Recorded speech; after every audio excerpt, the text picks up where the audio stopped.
commande de son taxi relooké pour le meilleur du matin. Taxi Media Show, c'est votre rendez-vous d'actualité matinale tous les jours de lundi à vendredi de 7h à 8h30. Informations, révélations, décryptage, tout ce qui fait la une est décortiqué par ceux qui font l'actualité. Taxi Media Show, le show unique radio en direct sur Taxi FM. Taxi Media Show, le 7h. Hugues, Vigneault, Attico. Bon réveil à l'écoute de Taxi FM. L'info de la 7e heure.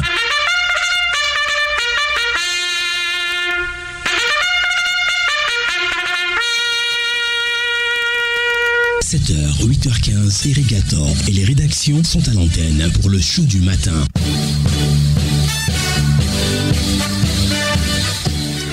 Les rédactions à l'antenne pour le show matinal Taxi Media Show, la revue de presse de ce jeudi 20 mars 2025. Nous commençons déjà par souhaiter un joyeux anniversaire au tri-hebdomadaire Liberté qui fête 20 ans de parution. Et Liberté qui écrit à la une ce matin, commande publique et manquement, une épidémie de violation des procédures de passation dans une dizaine de communes. À lire à la une du journal, notamment à la page 3 du journal Liberté, le tri-hebdomadaire de l'actualité au Togo. Au Togo, il faut réécrire l'histoire avec la contribution au débat sur la notion du père de la nation, à lire également à la page 4 du journal Liberté. Excellence technologique, le CICL et l'Université de géosciences de Chine scellent un partenariat stratégique, à lire à la page 2 du journal Liberté. Et puis Freedom Togo MLN soutient le meeting du 23 mars 2025 à Kassimé, écrit donc le journal Liberté. Et puis on retrouvera également une actualité en manchette à la page 4, adhésion du Togo à l'Alliance des États du Sahel, un pari semé d'embûches, écrit le journal Liberté, à qui nous souhaitons encore une fois un joyeux anniversaire, 20 ans de parution pour le tri-hebdomadaire Liberté. Également dans les kiosques ce jeudi, le journal Canal D, l'AES quitte l'OIF, la rupture avec la France s'accentue avec à la une les photos des 3 présidents du Mali, du Burkina Faso et bien sûr du Niger. La rupture avec la France s'accentue avec le départ donc de ces 3 pays qui quittent avec effet immédiat l'Organisation internationale de la francophonie. Éducation, la chronique de Dr Fassiou, grossesse en milieu scolaire, la récréation a trop duré, écrit le journal Canal D. Et santé, fraude à l'assurance maladie, des sanctions sévères contre des prestataires de santé au Togo, nous annonce le journal Canal D. Et puis urbanisme, résilience urbaine, acteurs et experts africains en conclave à Lomé. Et puis on peut retrouver également dans le journal Canal D de ce jeudi, Togo, exclusion de 43 élèves pour cause de grossesse précoce. Au-delà de l'émoi, les questions à se poser. Un article à lire aux pages 3 et 4 du journal Canal D. Le grand quotidien national Togo Presse dans les kiosques ce jeudi 20 mars, prévention des risques d'inondation au Togo. Le gouvernement à pied d'œuvre pour parer à toute éventualité, avec la photo du chef de l'État, Faure Issa Gnassingbé. Transhumance, un comité intercommunautaire pour prévenir les conflits, à lire à la page 5 du grand quotidien national Togo Presse. Et puis, journée internationale des droits de la femme, l'engagement pour une meilleure inclusion renouvelée au ministère de l'économie, à lire à la page 6 du grand quotidien national Togo Presse. Expo Osaka 2025, une séance d'information annoncée pour les opérateurs économiques à retrouver dans Togo Presse. Et puis performance dans la mise en œuvre du PNDS 2023-2027. Quel bilan pour la région sanitaire du Grand Lomé en 2024? Une interrogation à lire dans le quotidien national. Et puis marché boursier de l'UEMOA, la bourse régionale de valeurs mobilières accueille à sa cote les obligations de la tranche mezzanine en première cotation à Lomé. Et plus de précision à la page 7 du journal Togo Presse. Et puis société, droits des enfants au Togo, des mesures réglementaires qui leur garantissent un cadre de vie sur à lire à la page 11 du journal Togo Presse. Également, Ecofinance dans les kiosques ce jeudi. Nous retrouvons donc à la une du journal FEC une mission du Fonds monétaire international. Séjourne du 17 au 28 mars au Togo, à lire dans le journal Ecofinance. Également dans le journal Ecofinance, à lire à la page 4, UEMOA. Le processus d'intégration économique a connu des avancées notoires en 2024. Expo Osaka 2025, le Togo se prépare pour sa journée dédiée, à lire donc à la page 2 du journal Ecofinance. Et puis Sobraga et le PNPE, un partenariat stratégique pour l'emploi des jeunes au Gabon, à lire à la page 6 du journal Ecofinance. Et puis le journal Le Dialogue dans les kiosques également ce jeudi. Assurance maladie universelle, un système de santé inclusif et équitable pour tous. À lire donc à la une du journal Le Dialogue.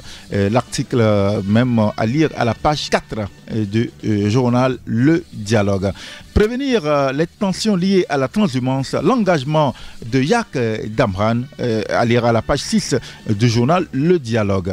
Et puis, autonomisation des femmes, les bonnes pratiques du Togo partagées aux Nations Unies, avec la photo de la ministre de l'Action sociale. Et puis, concours de récitation du Saint-Coran, la OIB réitère son soutien aux orphelins. Sans oublier donc une note sportive, l'Omegolf, commission préfectorale des arbitres, Aïe Ataï, reconduit au poste de président.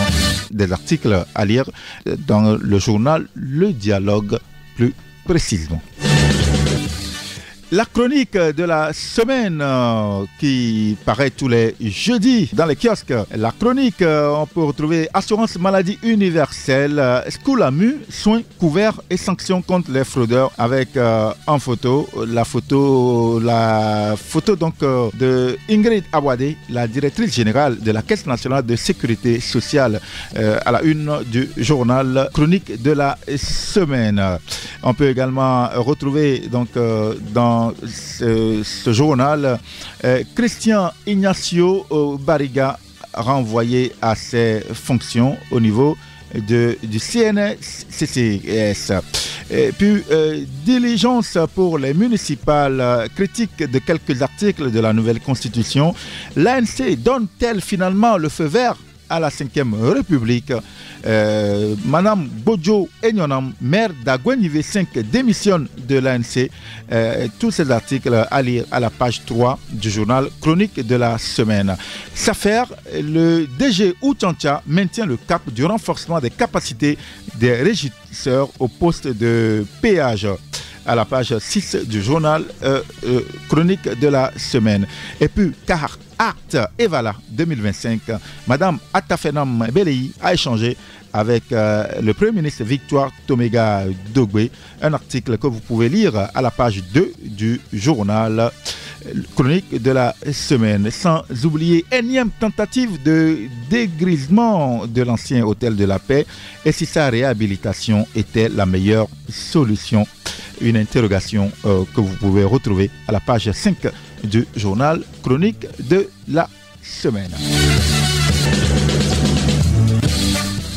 Le journal Ouara, les vainqueurs dans les kiosques ce jeudi, avec la photo du général Yak Damran, le ministre d'État, général Yak Damran, à l'œuvre à Vaughan, en parlant donc de la transhumance apaisée. C'est le grand titre que vous pouvez retrouver donc à la une du journal Le Ouara, les vainqueurs.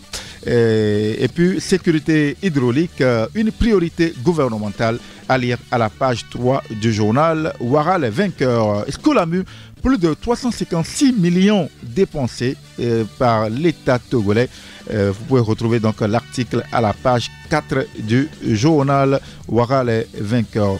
Et puis le journal qui prévient jeunesse en danger, les boissons hautement alcoolisés comme distraction. Un article que vous pouvez retrouver à la page 4 du journal Ouara les vainqueurs. Et puis le journal La Nouvelle Tribune dans les kiosques tous les jeudis. Nouvelle Tribune qui écrit à la une: Togo, forte chaleur, difficultés agricoles, détail de la saison des pluies. À lire à la page 3 du journal Nouvelle Tribune. Nous en parlerons davantage tout à l'heure avec le directeur général de l'Agence nationale de la météorologie, Dr Latifou Issao, qui est déjà dans nos murs. Il sera l'invité donc tout à l'heure de Taxi Media Show pour nous parler des prévisions météorologiques et des détails sur la saison des pluies. L'article, vous pouvez le retrouver à la page 3 du journal La Nouvelle Tribune. Actualité: hausse des tarifs de coiffure, tresse et esthétique, à lire à la page 3 du journal La Nouvelle Tribune. Et puis, l'UPRAD Togo forme ses membres pour une meilleure gestion de leur entreprise, à retrouver également à la page 4 du journal La Nouvelle Tribune, paraissant tous les jeudis. Hugues Vigneault, Taxi Media Show, pour tout comprendre de l'actualité. Taxi Média Show de ce jeudi 20 mars 2025, la revue de presse avec nos confrères. Nous allons recevoir dans quelques minutes le directeur général de l'Agence nationale de la météorologie du Togo, Dr Latifou Issao. Docteur, bonjour. Merci d'avoir accepté notre invitation. C'est moi qui vous remercie, sincèrement, pour m'avoir invité. Voilà. On vous retrouvera tout à l'heure pour parler donc de tous les aspects de la météorologie, puisque vous en avez annoncé cette semaine des prévisions et des conseils que vous allez donc prodiguer à la population. Mais bien avant, nous mettons le cap sur le journal Santé Éducation qui fait la prévention de la santé. Nous retrouvons au téléphone Gadiel Tchonyadi, le directeur de publication du journal Santé Éducation. Monsieur Gadiel Tchonyadi. Oui, Hugues, bonjour. Alors, vous êtes en ligne aujourd'hui pour nous parler de la une du journal Santé Éducation. Vous écrivez un enfant qui tarde à parler, est-ce un signe d'autisme? C'est un article qu'on peut retrouver à la une du journal Santé Éducation. Oui, absolument. Vous savez, Hugues, les enfants, quand ils naissent, il faut qu'on fasse extrêmement attention à leur état de santé, à leur développement et dans l'éducation aux parents, de suivre un certain nombre d'aspects chez les enfants, notamment le langage. Est-ce que l'enfant suit les étapes normales pour parler? Est-ce que l'enfant présente un certain nombre d'anomalies, un certain nombre de handicaps, afin qu'on conduise l'enfant rapidement chez un spécialiste? Alors, c'est cet article par rapport aux enfants. Et l'article a pour message de dire aux parents, attention, quand un enfant naît, il faut le suivre. L'autisme, c'est un handicap qui arrive chez l'enfant qui perturbe un peu son développement, son système de communication. Et très souvent, chez ces enfants, on remarque un certain nombre de retraits. Ces enfants parlent très peu, même dès l'âge de nourrisson. Il y en a qui ne balbutient pas, hein, c'est-à-dire que ce premier langage que les enfants font, il y a des enfants qui ne le font pas. Donc, c'est des enfants qui sont repliés sur eux, qui vont vers plus les objets. Quand on leur parle, ils ne répondent pas. Alors, si il y a de tels signes chez un enfant, il faut rapidement le conduire à l'hôpital pour un diagnostic. Alors, la question qui est posée, est-ce que le retard de langage sera un signe de l'autisme? Oui. Peut-être oui, peut-être pas. Puisque on vient de le dire, le fait que l'enfant ne fasse pas le langage dès l'âge de nourrisson, ça peut être aussi un signe, mais ce n'est pas aussi très vrai. C'est ce pourquoi, quand il y a un de signes, comme on vient de le dire, qui s'aligne, il est important de conduire cet enfant à l'hôpital pour une consultation. Alors, c'est un phénomène assez complexe qui fait qu'il y a des parents qui sont surpris. Dans l'âge, je vois qu'on leur dit que votre enfant a cet handicap de l'autisme. Et voilà, c'est la panique. Donc, un article très important que nous proposons aux jeunes couples qui viennent d'avoir des enfants, qui ont posé d'avoir des enfants. enfants, il faut lire cet article, c'est absolument important. Voilà, un enfant qui tarde à parler, est-ce un signe d'autisme à lire donc, dans le journal Santé et Éducation de ce jeudi. Alors, 3 fruits, vous nous proposez 3 fruits pour bien faire l'aisselle. Oui, vous savez, aujourd'hui, beaucoup de personnes souffrent de l'indigestion, de la constipation. Donc, vous savez, quand on consomme un aliment, il faut que l'aliment soit bien digéré et c'est cela qui permet à ce que l'organisme, dans son mécanisme, puisse extraire les nutriments pour nourrir l'ensemble des organes. Mais si on consomme un aliment et que l'aliment ne suit pas le bon chemin métabolique, il y a un problème. Donc, et très souvent, quels sont ces aliments qui nous causent l'indigestion? C'est vrai qu'il y a quelques aliments, ça dépend aussi des organismes. Hein. Il y a des gens, ils peuvent manger aujourd'hui du foufou, ça va les constiper, ça dépend aussi de votre organisme. Mais très souvent, ce sont les aliments transformés. Les aliments transformés que nous avons sur le marché actuellement, ils sont dépourvus de fibres et autres. C'est ça qui cause très souvent l'indigestion. Et il y a des gens qui font 1 jour, 2 jours, 3 jours, 4 jours, voire 1 semaine sans faire l'aisselle. C'est très mauvais. Quand vous êtes dans telle situation, il faut réagir parce que vous ne pouvez pas vous lever, consommer, manger et ne pas faire l'aisselle. Et cela peut conduire à des complications. Donc, cet article, c'est pour amener les gens à aller vers ces 3 fruits-là. Il y en a plus que ça, hein, mais ces 3 fruits sont usuels chez nous, très efficaces. Il faut lire l'article pour voir de quel fruit il est question. Mais il faut le dire aussi que quand on se sent constipé, il y a un premier remède, c'est l'eau. Il faut boire de l'eau. Hein, il faut boire suffisamment d'eau. Cela va permettre de faciliter le fait que la personne fasse l'aisselle. Voilà, 3 fruits pour bien faire l'aisselle. Ces fruits-là à découvrir donc dans le journal Santé Éducation. Alors, épices et noyaux pour une bonne vie sexuelle. Vous nous apprenez cela dans Santé Éducation de ce matin. Oui, Hugues, c'est la manchette du journal. Vous savez, on a toujours écrit sur, d'ailleurs, on a une rubrique dans le journal Santé Éducation, c'est par rapport au problème de sexualité que les couples ont, les couples mariés, bien sûr. Vous savez, un couple marié doit avoir l'intimité. C'est très important pour la relation, pour la survie et tout, pour les enfants. Et l'expérience a prouvé que les couples qui durent dans le temps ont une intimité régulière, ont des rapports sexuels réguliers, je vais dire. Alors, très souvent, des études sont faites sur ce phénomène de rapport sexuel. Quels sont les bienfaits? On sait que les rapports sexuels, c'est on peut dire un remède naturel pour la santé cardiovasculaire. Les études ont été publiées encore la dernière fois sur les effets des rapports sexuels sur le cœur, sur le système cardiovasculaire, sur l'immunité. Et ce qui est trouvé tout dernièrement, c'est sur l'espérance de vie des deux, de l'homme et de la femme. Donc ça veut dire que quoi? Ça veut dire que un couple qui se crée aujourd'hui et qui ont des rapports sexuels réguliers, l'étude dit que ce couple va durer dans le temps, c'est-à-dire que plusieurs années de mariage, et les deux vont vivre longtemps sur la Terre.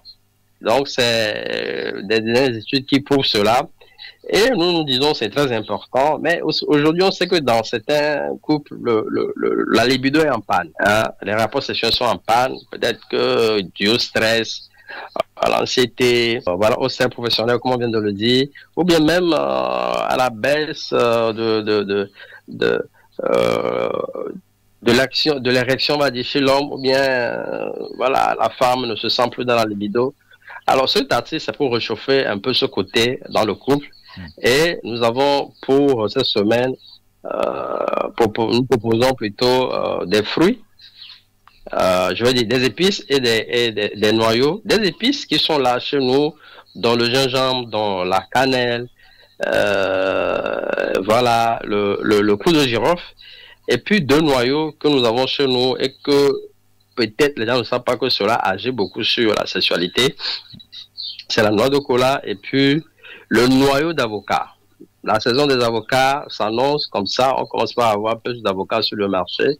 Comment jouer du noyau d'avocat pour une sexualité épanouie dans le couple? Alors, des recettes sont données par épice, par noyau dans cet article. Un article très important. Voilà, un article très important à lire c'est même l'article qui est même à la une du journal Santé Éducation de ce jeudi, épices et noyaux pour une bonne vie sexuelle. Et puis, il y a des aliments pour améliorer et protéger la vision. Vous nous en parlez dans Santé Éducation de ce matin. Oui, effectivement. Vous savez, aujourd'hui, tout ce qui, quand vous regardez dans notre environnement, il y a beaucoup de personnes, beaucoup de Togolais qui portent des verres, des verres pour corriger la vision.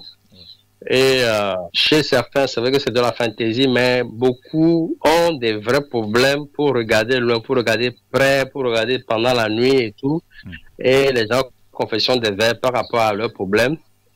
Et très souvent, ce qui se passe, c'est que quand on a les verres et on a un certain nombre de médicaments qu'on fait tomber sur les yeux, c'est bon. Non, attention, dans cet article, nous disons, tous ceux qui ont des problèmes d'yeux, qui portent des verres, ils doivent revoir leur alimentation parce qu'il y a une certaine alimentation qui favorise l'amélioration et la protection des yeux et une certaine alimentation qui va aggraver la situation. Très souvent, si on va vers une alimentation très sucrée, trop salée, trop gras, avec trop de viande rouge et tout, pas très favorable à la santé naturelle qu'il faut consommer pour renforcer la santé des yeux. Vous savez, on cite très souvent que tout le monde connaît la carotte. Ouais.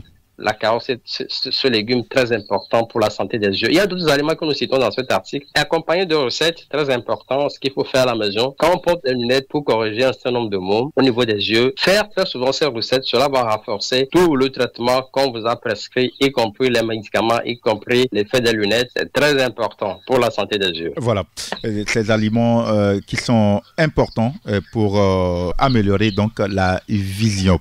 Merci Gadiel Tchonadi.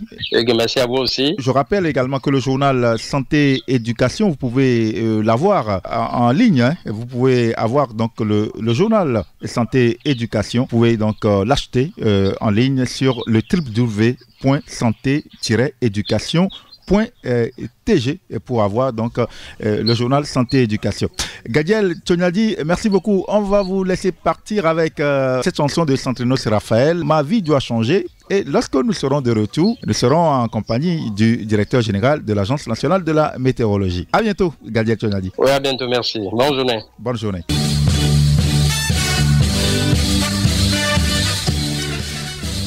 Taxi Média Show. Et c'est l'occasion de recevoir notre invité. Taxi Média Show. 10 minutes pour trancher. Notre invité du jour, Dr Latifou Issaou, il est le directeur général de l'Agence nationale de la météorologie du Togo.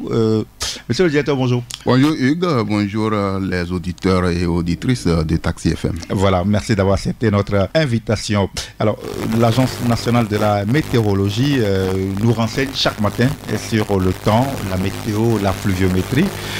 Mais est-ce que vous pouvez encore nous rappeler les missions assignées à l'Agence dans son ensemble? Merci beaucoup. Déjà, la mission régalienne que nous faisons, c'est de vous renseigner, de vous donner toutes les informations chaque jour. Donc, c'est ça que nous faisons déjà. Donc, c'est une agence, c'est-à-dire l'Agence nationale de la météorologie, une agence qui s'occupe de la mise en œuvre de la politique nationale au niveau de notre pays. Donc, à travers cela, 2 missions régaliennes sont assignées à cette agence-là. Donc la toute première mission, c'est la gestion du réseau national des stations au niveau de notre pays. Donc sur toute l'étendue du territoire, c'est l'agence qui gère ce qu'on appelle les stations météorologiques. Donc on a 3 types de stations météorologiques. On a les stations météorologiques synoptiques, on a les stations météorologiques climatiques et puis on a les stations météorologiques que nous appelons les postes pluviaux. Et en dehors de cela, on a aussi des stations synoptiques que nous avions installées sur la côte pour pouvoir avoir les informations au niveau de la côte, de la mer, les vents sur la mer, la température de la mer, de surface de mer et tout ce qu'on appelle les houles au niveau de la mer. Donc toutes ces informations sont très très importantes, surtout aux opérateurs qui exercent leurs activités au niveau de la mer. En dehors de ça, sur le continent, le transport terrestre est aussi inféodé par les informations météorologiques. Donc on est toujours à l'avant-garde pour donner ces informations-là. Et le secteur le plus gourmand de nos informations météorologiques est le secteur aérien. Donc à tout moment, il va falloir donner des informations aux pilotes pour pouvoir décoller et atterrir en toute sécurité. Donc la deuxième mission régalienne, c'est le partage de l'information. Nous produisons l'information et nous mettons cette information-là à la disposition de nos utilisateurs. Donc les utilisateurs que j'ai déjà précités, ouais. Et il faut encore ajouter les utilisateurs beaucoup plus concernés par les informations, c'est les agriculteurs. Donc les agriculteurs qui reçoivent chaque jour les informations météorologiques pour pouvoir planifier leurs activités champêtres. Donc c'est surtout cela que nous avions entre-temps, il y a une semaine, le vendredi passé, essayé de mettre à la disposition des médias les informations élaborées pour la campagne agricole pour cette année 2025. Et voilà. Alors monsieur le directeur, on se demande finalement à quand les premières pluies à Lomé? Oui, les premières pluies, bien sûr, ça tarde à arriver, mais dans peu de temps, nous allons pouvoir les recevoir. Donc, nous allons pouvoir accueillir les toutes premières pluies, surtout sur la côte. Sinon, dans la zone nord maritime, on a déjà enregistré quelques pluies, surtout dans les localités comme Kévé, Azanou et Agbelouvé en allant vers le nord, même à Tapamé, même à l'extrême nord, à Dapaon, on a déjà enregistré quelques pluies. Mais c'est au niveau de la côte, sur la bande côtière, que nous avions un retard criard de l'arrivée de la pluie, mais tout compte fait, ces pluies vont arriver au plus grand tard d'ici la fin du mois. D'ici la fin du mois. Alors, nous sommes, on va dire, au milieu du mois de mars, hein, pratiquement. Il y a une forte chaleur qu'on ressent. On a l'impression que la saison des pluies tarde, et vous l'avez dit tout à l'heure, alors que plusieurs villes de l'intérieur ont déjà enregistré leurs premières pluies. C'est quand même, dans les prévisions, c'est un retard qui est quand même normal. C'est un retard. Bon, on a toujours, ces dernières années, enregistré ces retards et c'est ce que nous appelons dans notre jargon météorologique la variabilité climatique. Ouais. Donc, d'une année à une autre, la saison pluvieuse ne se ressemble pas. Mais la chaleur que nous ressentons actuellement, c'est normal. C'est normal parce que le mois de février, de mars sont des mois les plus chauds au niveau de la zone de la région maritime. Donc c'est normal, mais il faut essayer de voir la recrudescence et puis ce que nous appelons l'accentuation de cette chaleur qui est due maintenant dans le contexte actuel des changements climatiques, c'est-à-dire l'action de changement climatique qui intervient et qui aggrave la situation. Sinon, les 2 mois sont des mois chauds et ces mois chauds témoignent la préparation de l'atmosphère pour accueillir les pluies. Donc, février, mars, en fait, ce sont des mois qui se manifestent par la présence de ce que nous appelons l'entrée maritime, c'est-à-dire la mousson, et cette mousson qui est chargée de la chaleur et de l'humidité, et quand l'atmosphère n'est pas encore prête pour pouvoir entraîner des pluies, on doit vivre cette chaleur. Mais dans le contexte actuel des changements climatiques, cela s'aggrave à tout moment. Voilà. Voilà. Alors, ça veut dire quoi? Doit-on s'attendre à de grosses pluies quand la pluie va arriver? Parce que ailleurs, comme vous l'avez dit, on a déjà signalé des vents violents, notamment dans les savanes. Oui, c'est la tendance ces dernières années due au changement climatique dont on est en train d'évoquer. Donc, les recherches montrent qu'on va toujours vivre une baisse de la pluviométrie et la recrudescence et la fréquence des extrêmes, c'est-à-dire des phénomènes météorologiques extrêmes. Donc quand on parle des phénomènes météorologiques extrêmes, c'est les systèmes très violents qui peuvent arriver et puis entraîner des très fortes pluies en un rien de temps et qui vont entraîner vraiment des stagnations, des inondations et des débordements des cours d'eau dans les zones les plus vulnérables. Donc on va pouvoir toujours s'attendre à cela parce que les pluies soudaines très fortes se forment et puis Et on peut les suivre, mais on ne peut pas les éviter. Donc, et ce sont ces pluies fortes-là qui entraînent le plus souvent des stagnations d'eau dans la ville de Lomé. Voilà. Fin janvier, les responsables de l'ANAMET, les producteurs, les acteurs de la société civile, les agents vulgarisateurs, vous avez procédé à l'évaluation des prévisions saisonnières de 2024. Quelles sont les grandes recommandations formulées à l'issue donc de cette réunion-là? Oui, c'est un exercice très important et c'est la deuxième édition. Donc on l'avait commencé depuis l'année passée. Donc chaque année, nous élaborons les prévisions saisonnières.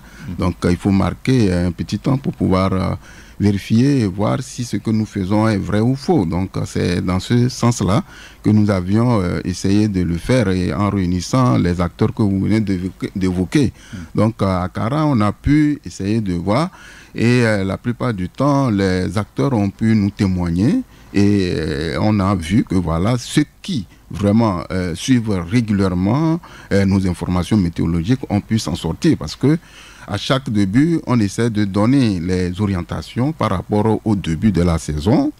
Quand est-ce que la saison va démarrer? Quand est-ce que la saison va prendre fin? Quelle serait la longueur de la saison? Et puis, nous donnons des conseils par rapport aux variétés culturelles qu'il faut utiliser.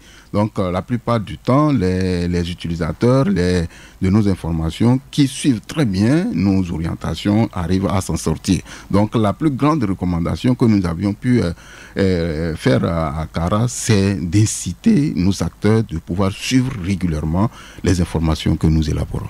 Voilà. L'année 2024 n'a pas enregistré beaucoup de pluie, comme l'année 2023. Et aussi en deçà aussi de la normale, c'est-à-dire en deçà donc des 30 dernières années. Quelle est la cause de cette situation?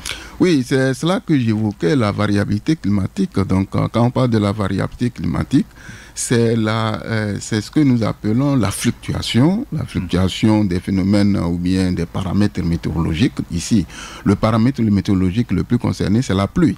Donc, d'une année à une autre, la quantité de pluie, le cumul pluviométrique ne se ressemble pas. Et à voir ce qui s'est passé en 2024, on a eu ce que nous appelons un saut de la mousson. Donc, la mousson a traversé directement notre pays et allé se loger dans les pays sahéliens, où cette mousson-là a entraîné des grandes pluies et qui ont entraîné des inondations dans le Sahel. Donc c'est ça qui a réduit la quantité, le cumul de la pluviométrie et sur la côte comme à l'intérieur du pays, on n'avait pas enregistré assez de pluie. Donc l'évaluation a pu montrer que la quantité enregistrée en 2024 était en deçà des 30 dernières années. Les 30 dernières années depuis 1991 jusqu'à 2020 et surtout les 5 dernières années, donc les 5 dernières années et puis par rapport à 2023, l'année 2024 a été vraiment déficitaire. Oui, déficitaire. Vous parlez donc de cette variabilité au niveau donc de la saison. Et selon les prévisions que vous avez partagées, c'était vendredi dernier, et vous estimez que la saison des pluies sera marquée par un déficit pluviométrique dans la partie sud du Togo, mais c'est une situation qui va évoluer progressivement vers la normale au fil des mois. Mais maintenant, quels seront les impacts de cette situation? Oui, comme on l'a dit, les impacts sont énormes et puis je pense qu'il va falloir situer vraiment la prévision là dans son contexte. Donc, comme on le dit, c'est le sud Togo, c'est-à-dire le sud maritime, surtout la bande côtière, qui est vraiment affectée par cette insuffisance de pluie que nous allons observer. Donc déjà, jusqu'à mi-mars, on n'a pas encore enregistré une pluie conséquente, une pluie de grande quantité, qui va pouvoir rehausser le cumul de l'année. Donc c'est ça qui montre que voilà, on aura une quantité de pluie en deçà des 30 dernières années. Donc par rapport aux conséquences, cela vous a dit qu'actuellement, jusqu'au jour d'aujourd'hui, les populations rurales de la zone côtière, c'est-à-dire du sud maritime, n'ont pas encore démarré par préparer leur terrain. Donc c'est déjà un retard qui va influer maintenant sur le rendement. Donc surtout dans le sud Togo et plus précisément pour les mois de mars, avril, mai. Donc progressivement à partir de mai, juin, juillet, ou bien à partir d'avril, mai, juin, juillet, et nous allons pouvoir avoir un retour normal de la pluviométrie, et c'est sur toute l'étendue du territoire. Vous n'êtes pas sans savoir que sur toute l'étendue du territoire, nous avions des pluies qu'à partir de mai, juin et juillet, voire août, qui atteint le nord extrême par rapport à l'ensemble du pays. Donc les conséquences, c'est ça. Donc il va falloir que dès maintenant, les populations rurales, surtout sur la côte, puissent déjà commencer par préparer leur terrain et attendre ce que nous appelons des pluies utiles, et qui vont leur permettre réellement de pouvoir semer et contrôler leur culture. Voilà, je rappelle que notre invité dans Taxi Media Show, c'est Dr Latifou Issao, directeur général de l'Agence nationale de la météorologie du Togo. On reviendra tout à l'heure après la pause publicitaire pour évoquer la saison 2024-2025 et également la saison, les variabilités climatiques et surtout perceptibles au sud du Togo. À tout à l'heure. Tout de suite, la pub. La vie est meilleure quand on a droit au bonheur. Et le bonheur se vit au quotidien quand on a une sauce qui nous rafraîchit le corps. Voltique, une eau minérale naturelle avec une alliance unique de sels minéraux et son goût inaltéré pour procurer une santé de fer. Produit au Togo, certifié ISO 22000, prix international du meilleur goût, la bouteille de Voltique est 100% recyclée car notre engagement est de contribuer à un monde propre et meilleur. L'eau minérale naturelle Voltique apporte tous ses bienfaits à toute la famille. Avant, pendant et après le sport, buvez Voltique. Ne dites plus haut, dites Voltique. Imaginez une seconde que vos épargnes puissent croître à chaque fois que vous dépensez et à un taux d'intérêt spécial. C'est la magie opérée par Seize, le nouveau produit d'épargne de EcoBank. Avec Seize, épargnez automatiquement un montant sur vos dépenses. Comment ça fonctionne? À chaque retrait en agence, au guichet automatique ou achat en ligne, un pourcentage du montant de votre transaction est transféré de votre compte principal vers votre compte Seize. Vous avez la possibilité de choisir la proportion du retrait à épargner. Votre épargne ainsi constituée est rémunérée à 3,75% l'année. Salariés, ouvriers, commerçants, souscrivez à Seize et dépensez tout en économisant. Rendez-vous dans l'agence la plus proche. Pour plus d'informations, contactez votre gestionnaire, appelez le +228 22 53 76 50 ou écrivez à assist@ecobank.com. Retour des tubes dans un instant sur Taxi FM. Taxi FM. L'invité de Taxi Media Show, Dr Latifou Issao, directeur général de l'Agence nationale de la météorologie du Togo. Nous parlons donc des prévisions saisonnières. Alors, directeur, vous nous parliez tout à l'heure donc de cette variabilité des pluies, surtout de ce déficit pluviométrique dans la partie du sud de Togo et surtout de ses impacts. Alors, pour les agriculteurs, est-ce que voilà, c'est une situation qui les arrange voilà. Oui, l'absence de pluie n'arrange pas les agriculteurs. Donc, pour que les agriculteurs puissent entamer leurs activités, surtout rurales, il va falloir que des pluies soient au rendez-vous. Donc, comme on l'a dit, les prévisions n'émanent pas vraiment des experts seuls de notre agence. Donc, chaque année, donc en début de la saison, tous les experts de la sous-région se retrouvent dans une ville, dans un pays, pour pouvoir analyser, décrypter, avant de pouvoir faire sortir les résultats. Donc, cette année, ces experts se sont retrouvés à Abidjan pour pouvoir travailler, et c'est de là qu'ils ont essayé de faire sortir ces résultats-là. Et revenir au pays, nous, on ne sait pas à notre niveau seul. Essayer de consolider ces résultats avant de les publier. Donc, on a réuni aussi les services techniques de notre pays, le Togo, tous les services techniques allant dans le sens de la gestion de ce qui tourne autour des activités agricoles, surtout le ministère de l'Agriculture et d'autres services techniques, on s'est retrouvés pour valider et essayer d'élaborer les avis et conseils. Et c'est ça qu'on avait la dernière fois mis à la disposition des médias et qui annonce cette déficit, surtout sur la bande côtière. Donc, comme on le dit, sur la bande côtière, jusqu'au jour d'aujourd'hui, je peux encore me le répéter, donc les agriculteurs n'ont pas encore commencé par préparer leur terrain parce qu'il n'y a aucune pluie, aucune goutte qui est tombée pour pouvoir permettre à ce que ces gens-là puissent retourner à la terre. Donc, ça peut avoir des répercussions surtout aux agriculteurs sur la côte.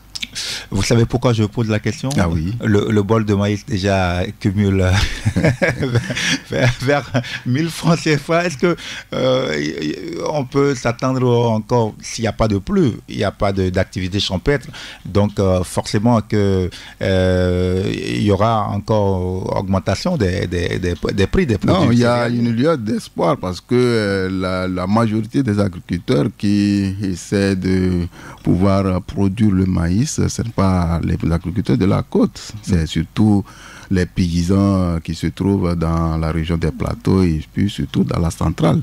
Or, dans ces zones-là, déjà, les pluies ont déjà commencé. Il y a certains même qui ont déjà commencé par préparer le terrain. Certains même ont déjà mis le maïs. Donc, cela voudrait dire qu'il n'y a pas de crainte. Donc, c'est la bonne nouvelle. Voilà, il n'y a pas de problème par rapport à cela. Donc, la majorité, comme on le dit, sur la côte, c'est une petite agriculture de petites superficies qu'ils exploitent, donc je ne pense pas que ça va se répercuter sur les populations. Voilà. Alors, donc pas de risque d'inondation dans la région maritime? Oui, risque d'inondation, ça n'en manque pas. Donc, bien sûr que les pluies ne sont pas encore au rendez-vous, mais les premières pluies ou bien les pluies qui vont arriver, on ne sait pas si ces pluies-là seront de très fortes pluies. Et quand c'est de très fortes pluies, on doit avoir des stagnations, des inondations, surtout au niveau des zones les plus vulnérables. Mais d'ores et déjà, le gouvernement a déjà anticipé et chaque année on le fait. Donc la dernière fois, on était à la primature avec tous les services techniques, voilà, les agences concernées qui préparent vraiment l'arrivée de la pluie et pour pouvoir voir comment est-ce que les actions immédiates vont pouvoir se mener pour pouvoir réduire c'est-à-dire les effets surtout des populations qui vivent surtout dans les zones les plus vulnérables. Donc surtout avec l'agence de la salubrité publique, la NASAP, donc qui de temps à autre travaille avec les communes, essaie de curer les caniveaux pour pouvoir permettre à ce que l'eau de ruissellement puisse passer facilement. Donc des sensibilisations sont en train d'être faites, surtout au niveau des populations, pour l'incivisme, c'est-à-dire les gens qui jettent vraiment des ordures ménagères dans les caniveaux qui bouchent et qui empêchent à ce que l'eau puisse passer facilement. Donc toutes ces initiatives-là sont déjà en branle pour pouvoir permettre à ce que quand la saison pluvieuse va arriver, on ne puisse pas vraiment avoir des conséquences très néfastes comme par les années passées, c'est-à-dire les années antérieures où on avait, dans les années 2000-2001, on avait enregistré des décès. Donc cette fois-ci, si vous remarquez très bien, ces dernières 3, 4, 5 ans, avec ces actions-là, on ne fait que... Il y a une meilleure anticipation. Voilà, il y a une meilleure anticipation et on évite les pires. Voilà. Surtout au niveau des retenues d'eau, voilà. On constate beaucoup de débordements en cas de-d'inondation. Voilà, des sensibilisations se font tout autour. Ouais. Et si vous remarquez très bien, on a réduit drastiquement d'une manière les pertes en vie humaine. Depuis quelques moments, on ne parle plus. Quelques petits dégâts tout autour. Bon, c'est à cela que nous vivons actuellement. Et voilà. Alors, par rapport donc aux agriculteurs, vous avez donné des conseils, à savoir la pratique des cycles courts en cette période. L'Institut de la recherche au niveau de l'agriculture ITRA essaie de mettre en place plusieurs variétés. Il y a des variétés de cycles longs, des variétés de cycles courts. Et toutes ces variétés-là sont adaptées à la tendance climatique. Donc, Pour ce que nous sommes en train d'annoncer, surtout dans la zone sud Togo, on a pu dire que voilà, la saison va démarrer tard et va finir tôt.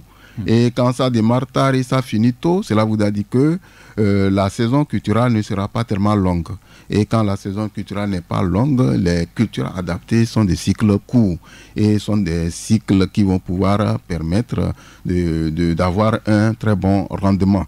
Donc on a signalé également en début et en fin de la saison des séquences sèches. Les séquences sèches, c'est la pause de pluie, c'est-à-dire l'absence de pluie au cœur de la saison humide. Donc la saison a démarré et après tout, d'une manière soudaine, la pluie s'arrête pour 5, 6, 10 jours. Donc ça impacte aussi les cultures qui sont en développement ou bien qui sont en floraison. Donc là aussi, il y a des cultures qui s'adaptent mieux au stress hydrique et on conseille les populations rurales d'aller vers ces cultures-là. Quelles sont ces cultures-là que je ne suis pas vraiment bien placé pour pouvoir donner les noms scientifiques de ces cultures parce que nos amis agriculteurs qui sont spécialistes en ces variétés-là vont pouvoir éclairer la lanterne. Oui. Voilà. Alors, dans l'ensemble, quels conseils aimeriez-vous donner donc à la population en ce moment ? Oui, à la population, surtout les populations rurales, de pouvoir leur dire que voilà, nous sommes déjà en retard et il va falloir que dès maintenant, ceux qui ont l'intention de pouvoir faire leur petite agriculture n'ont qu'à essayer de préparer leur terrain.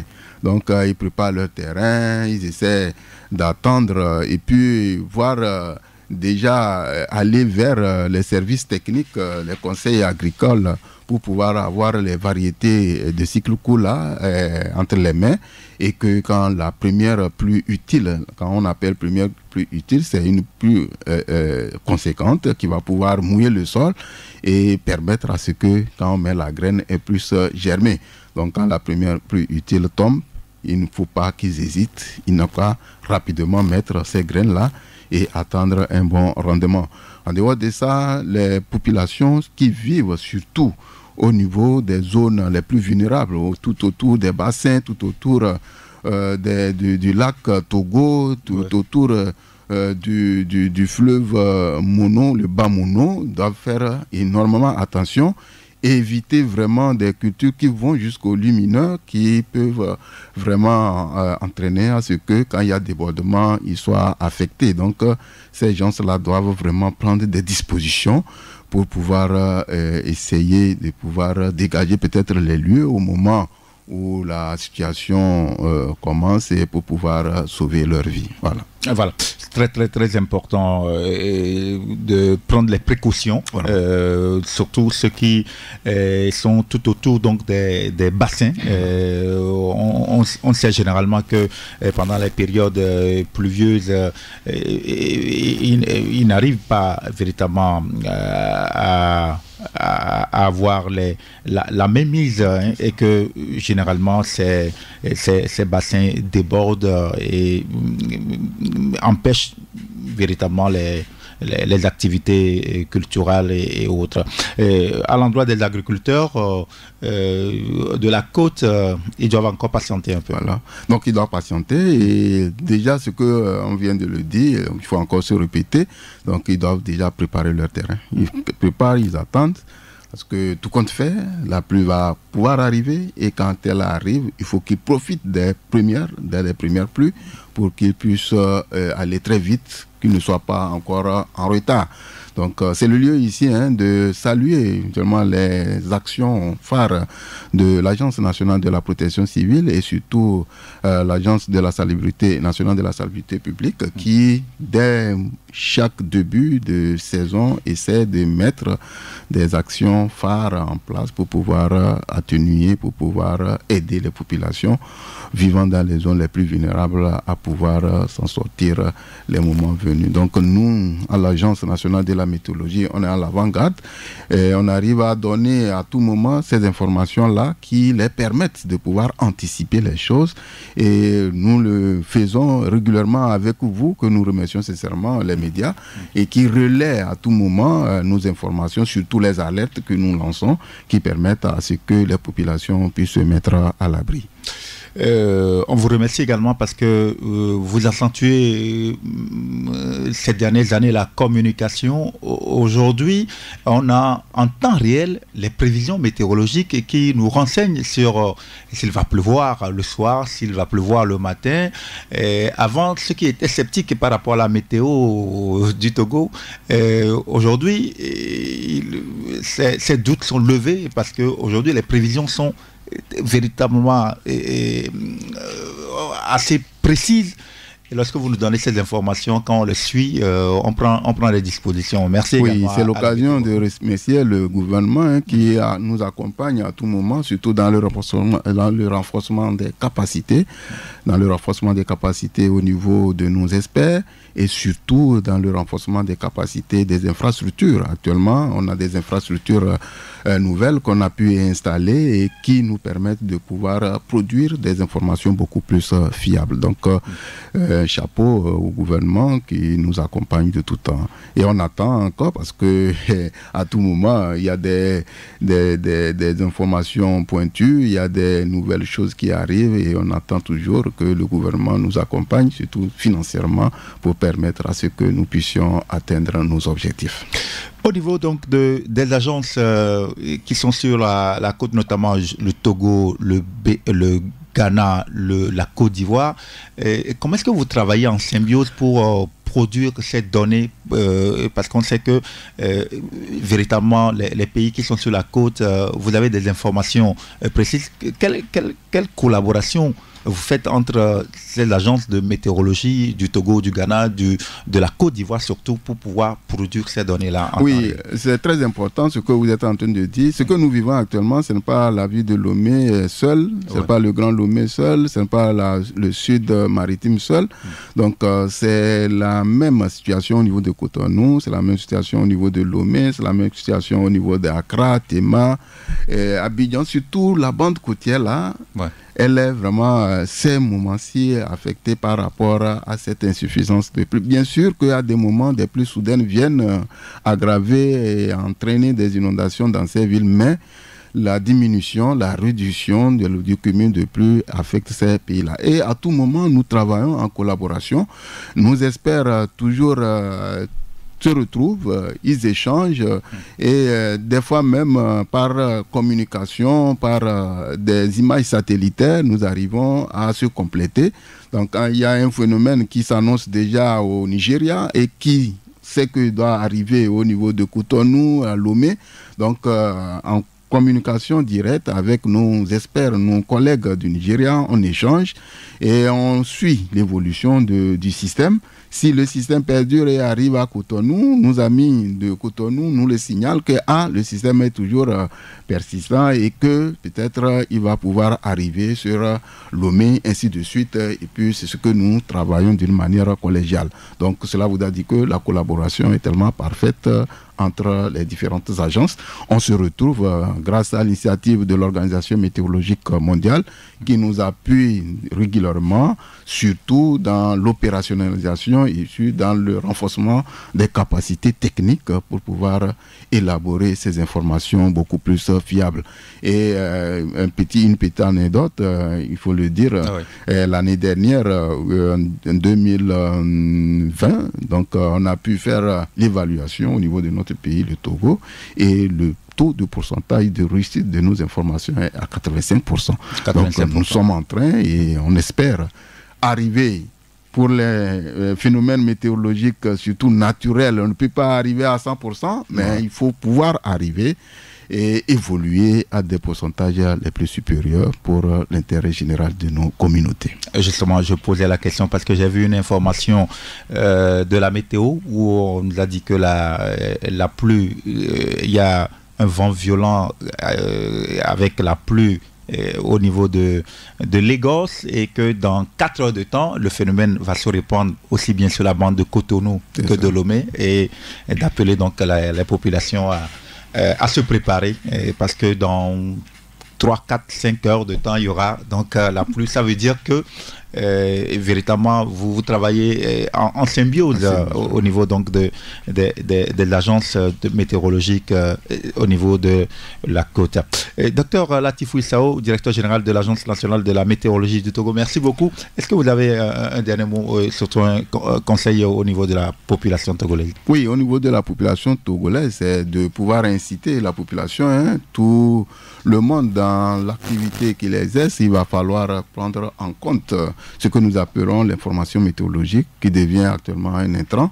Donc il va falloir à tout moment concilier, demander aux experts météorologiques qui sont là et les portes sont ouvertes. Nous, on a une salle que nous travaillons 24 heures sur 24, 7 sur 7. À tout moment, vous appelez la salle, vous devrez trouver quelqu'un qui va vous tenir informé sur la situation du temps. Donc, aux populations, aux utilisateurs, on les incite vraiment d'utiliser et de prendre en compte nos informations météorologiques. Vous avez un numéro vert? Pas encore le numéro vert, mais sur nos bulletins, il y a le numéro, les deux numéros qui sont là, fixés et puis mobiles. Vous pouvez nous les rappeler? Surtout le fixe qui est de 22 26 50 40, c'est surtout ça. Donc le mobile est un peu oublié. Donc on verra sur les bulletins, ces numéros-là s'affichent toujours. Voilà. Merci beaucoup. Docteur Latifou Issao, merci beaucoup. Je rappelle que vous êtes le directeur général de l'Agence nationale de la météorologie du Togo, l'ANAMET. Merci d'être passé pour nous parler beaucoup plus des prévisions météorologiques. La pluie tarde, surtout au sud du Togo, mais rassurez-vous, la pluie va arriver incessamment. Donc prenez les dispositions qui s'imposent, surtout ceux qui sont tout autour des bassins. Prenez les dispositions idoines pour ne pas être surpris par ces pluies qui vont arriver bientôt. Merci, directeur. Merci beaucoup. Merci d'avoir accepté notre invitation et avec plaisir, on vous retrouvera sur Taxi FM pour d'autres informations sur les prévisions météorologiques. Merci beaucoup. C'est une occasion et n'hésitez pas à nous faire appel. Voilà. Taxi Média Show de ce jeudi 20 mars 2025. Nous allons vous rappeler et rapidement les différentes parutions qui sont dans les kiosques ce jeudi. Nouvelle tribune avec la une détail de la saison des pluies. Vous avez eu toutes les informations concernant donc la saison, les prévisions météorologiques avec le directeur général de la météorologie. La Nouvelle Tribune en a fait la une de son journal que vous pouvez retrouver donc à la une du journal Nouvelle Tribune. Vous pouvez également retrouver dans les kiosques Ouara les vainqueurs qui parle de la transhumance apaisée. Le ministre d'État Yak Damran à l'œuvre à Vaughan. Également dans l'actualité santé-éducation, nous avons eu Gadiel Tchonadi qui nous a parlé donc de la une du journal. Un enfant qui tarde à parler, est-ce un signe d'autisme? Vous pouvez également retrouver les épices et les noyaux pour une bonne vie sexuelle et également les trois. Nous avons également Ecofinance qui nous renseigne qu'une mission du FMI séjourne à Lomé du 17 au 28 mars 2025. Sans oublier Canal D qui nous parle de l'AES qui quitte l'Organisation internationale de la francophonie. La rupture avec la France s'accentue, tout en vous rappelant qu'aujourd'hui, c'est le 20 mars et que c'est la célébration de la journée internationale de la francophonie. À retrouver également dans les kiosques ce jeudi, le Togo Presse, le grand quotidien national, le flambeau des démocrates qui nous renseigne que qu'il y a une conclave en vue pour les évêques du Togo. Et également, nous souhaitons un joyeux anniversaire au tri-hebdomadaire Liberté qui souffle 20 ans bien évidemment, qui nous parle de la commande publique et ses manquements, une épidémie de violation des procédures de passation dans une dizaine de communes, nous renseigne le tri-hebdomadaire Liberté. Et voilà. Taxi Média Show de ce jeudi s'achève. Merci de nous avoir suivis. Merci également à Justo Agbeve pour la mise en onde. Merci et surtout aussi au directeur général de l'ANAMET, Dr Latifou Issao, qui a été notre invité dans cette émission. On se retrouve demain vendredi pour faire donc la dernière revue de la semaine. Le temps de vous souhaiter une très belle journée de jeudi. À très bientôt, c'est la chaîne des radios.